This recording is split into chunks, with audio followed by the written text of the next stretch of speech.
Hi மக்களே, இன்று ஐயா காயிதே மில்லத் அவர்களுடைய பிறந்தநாள். ஜூன் 5 1896 பிறந்த ஐயா காயிதே மில்லத் அவருடைய பிறந்தநாள் இன்று. இந்திய அரசியல் தலைவர்களில் மிக முக்கியமான பங்கு வகிக்கக்கூடிய, இந்திய நாட்டிற்காக வேண்டி அதிகமாக உழைத்த, அதிகமாக பாடுபட்ட முக்கியமான தலைவர்களில் ஒருவர்தான் ஐயா காயிதே மில்லத் அவர்கள். அவர்களுடைய பிறந்தநாள் இன்று. அவர்களுடைய ஒரு முக்கியமான ஒரு நிகழ்வு, ஆச்சரியப்படத்தக்க, அவருடைய உறுதியை நிரூபிக்கக்கூடிய வரலாற்று சிறப்புமிக்க ஒரு முக்கியமான நிகழ்வை பகிர்ந்து கொள்ளணும்னு ஆசைப்பட்றேன். நேரு அவர்கள் பிரதமராக கூடிய காலகட்டத்தில் ஒரு முக்கியமான பிரச்சனை, இந்தியாவுடைய தேசிய மொழியாக இந்தியை அறிவிக்கணும்னு சொல்லி நேரு அவர்கள் வலியுறுத்துகிறாங்க. அப்போ ஐயா காயிதே மில்லத் அவர்கள் நேருவிடம் சில கேள்விகளை முன்வைக்கிறாங்க. இந்தியாவுடைய தேசிய பறவை எது என்று கேட்குறாங்க.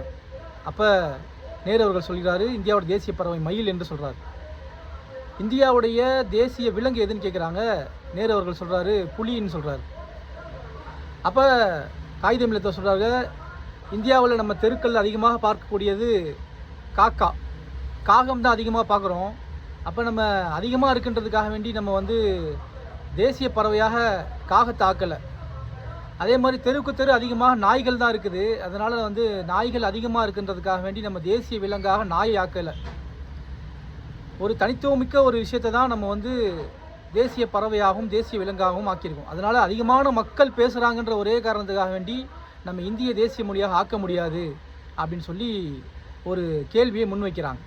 அப்போ நேரு அவர்கள் கேட்குறாங்க, அப்போ உருதுவை நீங்கள் தேசிய மொழி ஆக்கணும்னு சொல்லி ஆசைப்படுறீங்களா அப்படின்னு சொல்கிறாங்க.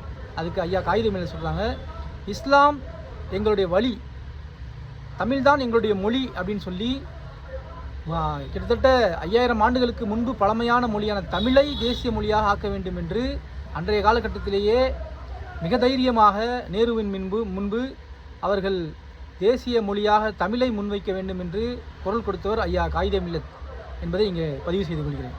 நன்றி.